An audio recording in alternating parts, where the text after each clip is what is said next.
அவன் ஏதோ சொல்கிறான். வணக்கம் மகளே, ஒன்றும் இல்லை. நாங்கள் இன்றைக்கி வீக்கெண்டு தான் குப்பனூர் சைடாக ஏற்காடு ஏறலாம் அப்படின்ட்டு சொல்லி பேக் சைடில் ஏற்காடு ஏறி பார்க்கலான்ட்டு வந்திருக்கோம். Meet my Selvan Karmugil Selvan my friend. அவனும் நம்ம நண்பர் தான். அவர் பேர் வந்து புற்றபூஜா என்கிற ராஜா. இவர் பேர் என்ன? ரசீது. இந்த நன்கொடையெல்லாம் எழுதி கொடுப்பாங்கன்னு ஒரு சீட்டு, அந்த மாதிரி ரசீது. இப்போ நாங்கள் வாரம் எங்கேயாச்சும் வெளியில் வீக்கெண்ட் வைப்ஸுக்கு வெளியே வரத்துக்கு ஒரு டீ சாப்பிட ஒரு 100 கிலோமீட்ரு தாண்டி வந்திருக்கிறோம். 103 கிலோமீட்டர் பாட்டு. 103 கிலோமீட்ரு கணக்கில் இவர் டைகரு. ஏண்டா அநியாயம் பேசாதீங்கடா. இல்லை 103 கிலோமீட்டர்லாம் இல்லைங்க. எங்கள் கணக்கு போடு பாசு. சேலம் டு வாழப்பாடி, வாழப்பாடி டு ஏற்காடு கணக்கு போடு. Okay okay. அப்படி இவனை வேற கூட்டிகிட்டு வரணும். நான் போய் அங்கேருந்து நாங்கள் பஸ்ஸில் வந்துட்டோம். இவர் வண்டியில் வந்துட்டு இருந்தார். இந்த வண்டியில் லிஃப்ட் கேட்டு பாதி தூரம் வந்து விளாக் போடலான்னு வந்திருக்கிறோம் ஃப்ரெண்ட்ஸ். ஓகேங்களா? நீங்கள் ஏதாவது கருத்து சொல்ல விரும்புவீங்களா? யாரை கேட்குறீங்க? இல்லை என்னடா புதுசாக லிஃப்ட் கொடுத்தாருல நமக்கு சாமியார், ஏதாவது சொல்லுங்கள். சுவாமிஜி, நீங்கள் ஏதாவது கருத்து சொல்ல வரீங்களா மக்களுக்கு? மக்களை தூக்காதீங்க. இதெல்லாம் கட் பண்ணிடுறேன் நான். உங்களுக்கு இது கொஞ்சம் நீட்டாக பண்ணி கொடுத்துருவேன் வீடியோ. அந்த மாதிரிலாம் கண்டென்ட்டோட டைலாக்ஸோட நாங்கள் எடுக்க மாட்டேன்.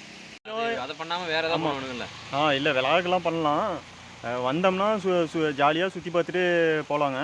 ஆனால் இது கொஞ்சம் வந்து சரக்கு அடிச்சுட்டு இந்த மாதிரி ரோட்டு சைடில் வந்து பாட்டில் போடாமல் இந்த பிளாஸ்டிக்ஸ்லாம் யூஸ் பண்ணாமல் கொஞ்சம் நீங்களும் சுற்றுச்சூழலை கொஞ்சம் பாதுகாத்துட்டு இருங்க. நீங்கள் மட்டும் என்னடா சுற்றி பார்க்கறது, நானும் பார்ப்பேன்டா, கிளைமேட்டை என்ஜாய் பண்ணுவேன்டா, இயற்கையை ரெசி பண்ணான்ட்டு இங்கே ஒரு செல்லப்பிராணி பார்த்துட்டு இருக்குதுங்க. பார்க்குறதுக்கே ரொம்ப சூப்பராக இருந்துச்சு. அப்புறம் ஒரு கோயில் ஒன்று இருக்குது, கரிராமர் கோயில் ஒன்று இருக்குது. பேக் சைட்லேருந்து வந்தீங்கன்னா அதை கண்டிப்பாக விசிட் பண்ணி பாருங்கள். அதை அப்படியே அந்த வர வழியிலே வந்து தேக் ஃபாரஸ்ட் ஒன்று இருக்கும். அது கூட நல்ல ஒரு வியூ இருக்கும். பார்க்குறதுக்கே ரொம்ப சூப்பராக இருந்துச்சுங்க. நான் சொல்லியிருந்தேன் தேக் ஃபாரஸ்ட்டு வழியில் காட்டெருமைலாம் வரும்னு சொன்னாங்க.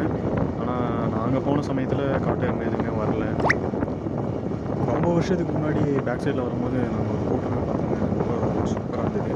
அதை நாம் தொந்தரவு பண்ணக்கூடாது. ஏன்னா அதோட இடத்துக்குள்ள தான் நாம் வந்து ஒரு நகரத்தை உருவாக்கியிருக்கோம், ரோடு போட்டிருக்கோம். ஓகேங்களா? மழை பெஞ்சு அதிகமாக தண்ணி போய்ட்டுருக்கனால ஒரு ஓடையில் வந்து தண்ணி போய்ட்டுருக்கு. ரொம்ப சைலண்டாக சூப்பராக இருந்துச்சுங்க. இதெல்லாம் அலோடு இல்லை, போகாதீங்க, தண்ணி போட்டுருவாங்க. ப்ரோ இறங்கக்கூடாது. இறங்காதீங்க. Okay okay. அடுத்தது பார்ட் 2ல் உங்களுக்கு அப்லோட் பண்ணுறேங்க. இன்னும் வீடியோஸ் இருக்குது. தேங்க்ஸ் ஃபார் வாட்சிங்.